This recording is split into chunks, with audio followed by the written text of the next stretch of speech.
ABP माझा, उघडा डोळे बघा नीट. चितळे बंधू, आपुलकीचं आणि चवीचं नातं 75 वर्षांचं.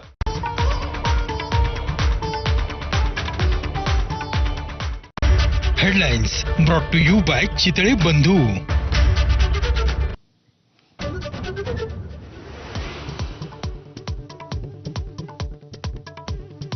यवतमाळ जिल्ह्यातल्या कारेगाव पारधी बेड्यावरती हंडाभर पाण्यासाठी जीव पणाला. साखळी करून विहिरीमध्ये उतरत पाणी भरायची वेळ. आतापर्यंत 6 ग्रामस्थांनी गमावला पाण्यासाठी जीव.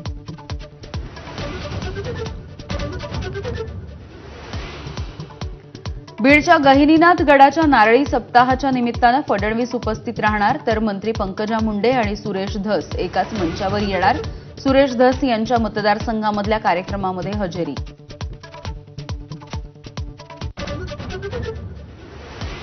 पुणे जिल्हा नियोजन समितीच्या बैठकीमध्ये अनुपस्थित राहण्यावरून सुप्रिया सुळेंचं अजित पवारांना पत्र. दिल्लीमध्ये इन्कम टॅक्स बिलाची बैठक असल्यामुळे 25 एप्रिलच्या बैठकीला अनुपस्थित राहणार, दादांना निरोप.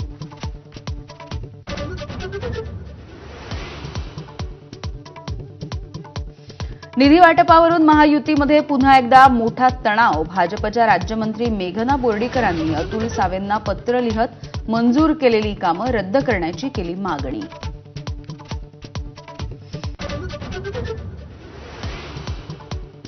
हिंदी विषयाच्या सक्तीच्या विरोधामध्ये मनसेचं आंदोलन. मनसैनिकांकडून हिंदी सक्तीच्या जीआरची होळी. मराठी जागर परिषद भरवण्याचे राज ठाकरेंचे आदेश.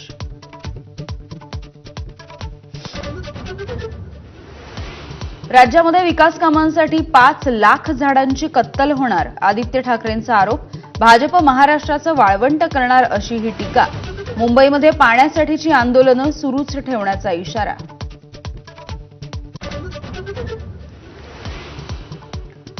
सोलापूरमधील प्रसिद्ध न्यूरोफिजिशियन डॉक्टर शिरीष वळसंकर यांची स्वतःवर गोळी झाडून आत्महत्या. वैद्यकीय क्षेत्रामध्ये मोठी खळबळ. आत्महत्येचं कारण अद्यापही अस्पष्ट.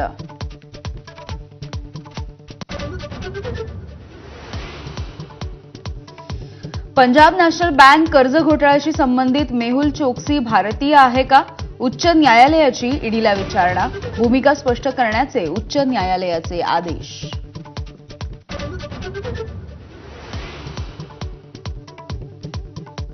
बीडचा निलंबित पोलीस अधिकारी रणजित कासलेला 3 दिवसांची पोलीस कोठडी. अॅट्रॉसिटीचा गुन्हा दाखल, बडतर्फीची कारवाई.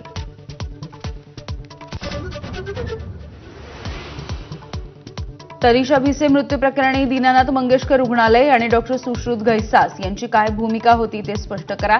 अहवाल दिल्यावर ससून रुग्णालयाच्या वैद्यकीय समितीला पोलिसांची विनंती.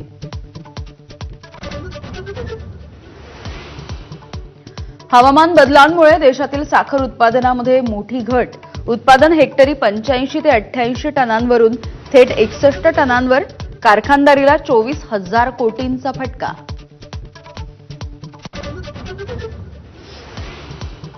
पुढील 2 दिवस मराठवाडा आणि विदर्भामध्ये तापमान वाढीचा अंदाज. अकोल्यामध्ये काल सर्वाधिक 44.2 अंश सेल्सिअस तापमानाची नोंद.